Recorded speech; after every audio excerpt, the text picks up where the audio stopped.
이승만 시간을 달린 지도자, 성장부터 해방까지 1875년에서 1945년 류석춘 지음.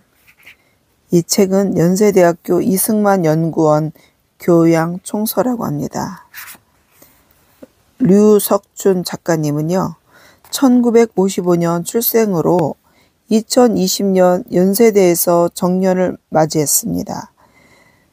연세대 사회학과 1975년 입학, 1981년 졸업, 미국 일리노이 대학교 1983년 사회학 석사, 1986년 사회학 박사, 이런 양력을 갖고 있네요. 네.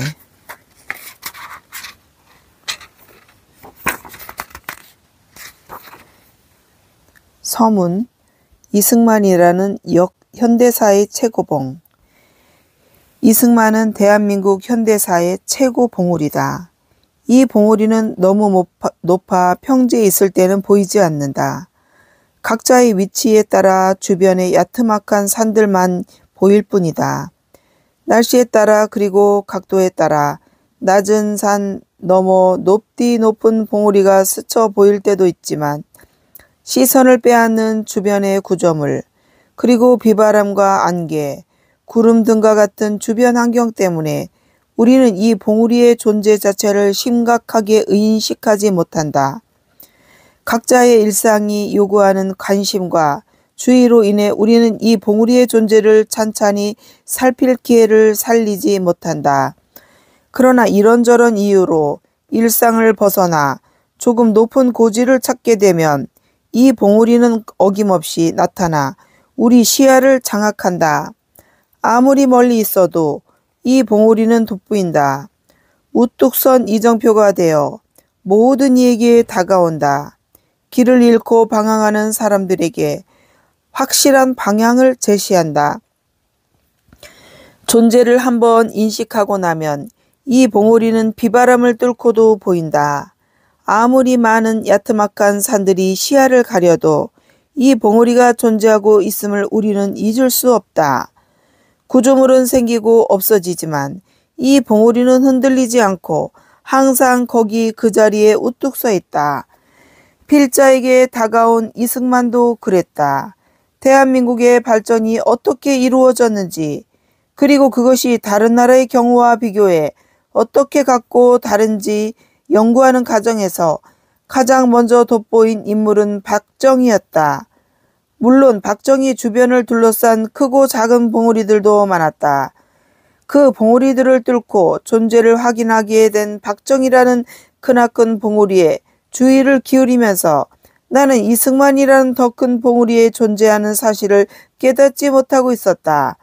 그러나 어느 날 박정희 뒤에 우뚝 서 있는 이승만이라는 더 큰 봉우리가 시야에 들어왔다. 마침내 필자는 대한민국 발전의 최고봉인 이승만을 탐험하게 됐다. 2010년 출범한 연세대 이승만 연구원 초대 원장을 맡으면서 필자는 이 높디 높은 봉우리를 찬찬히 살피기 시작했다. 이 책을 내는 2024년으로부터 14년 전 일이었다. 봉우리가 높은 만큼 탐험은 힘들었다.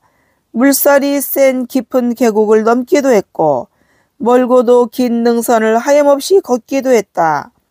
돌계단을 밟다 헛디뎌 엉덩방아를 찍기도 했고 나무 뿌리를 부여잡고 미끄러지지 않으려 발버둥치기도 했다. 그리고 결국에는 봉우리를 찾아 만났다. 이승만이라는 봉우리는 보이는 이의 위치에 따라 모습이 달리 보일 뿐 아니라 봉우리에 이르는 길도 여럿 존재한다. 이리 갈지 저리 갈지 논쟁 끝에 다투기도 했으며 때로는 혼자 가야만 할 경우도 없지 않았다.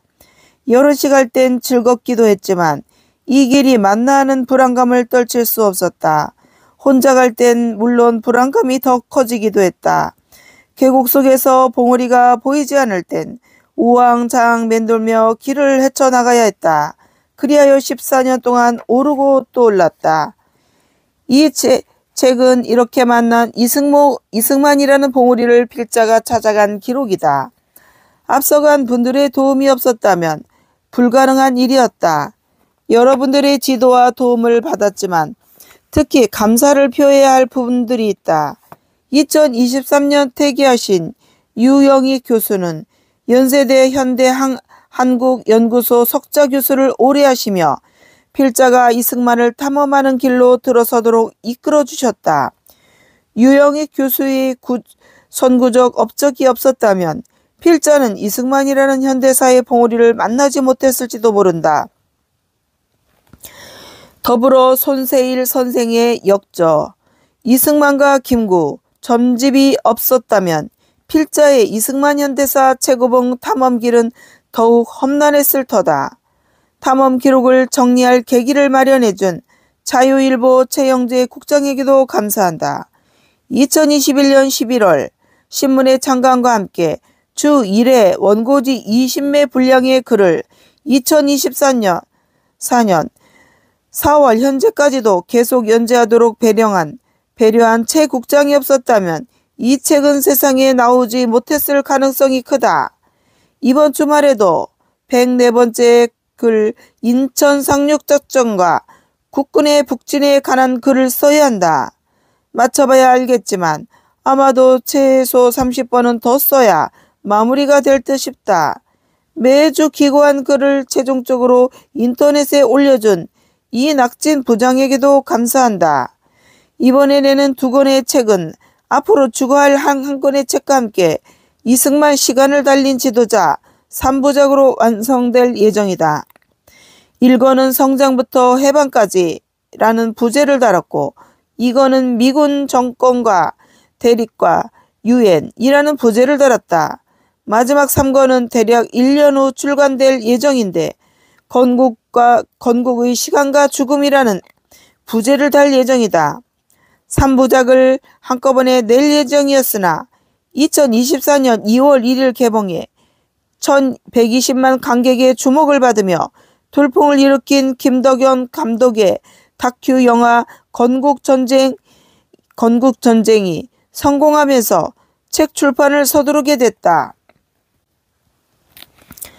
책의 원고를 보고 흔쾌히 연세대 이승만 연구원 교양총서 시리즈에 이름을 올리도록 허락해준 양준모 원장께도 감사한다. 원고 정리부터 디자인까지 품위 있는 책이 되도록 마무리해준 북앤피클리 김진술 대표와 박원섭 실장께도 감사한다. 마지막으로 그렇지만 가장 중요하게 감사를 드려야 할 분들이 있다. 강의실 발언으로 공권력에 시달린 필자에게 용기와 희망을 잃지 않도록 격려해준 정강훈 목사, 그리고 사랑제일교회 관계자 여러분들이다. 이분들의 도움이 없이는 이 책이 세상에 나온다는 보장이 없었다. 2024년 4월 5일 영종도 바다를 내다보는 서재에서 류석춘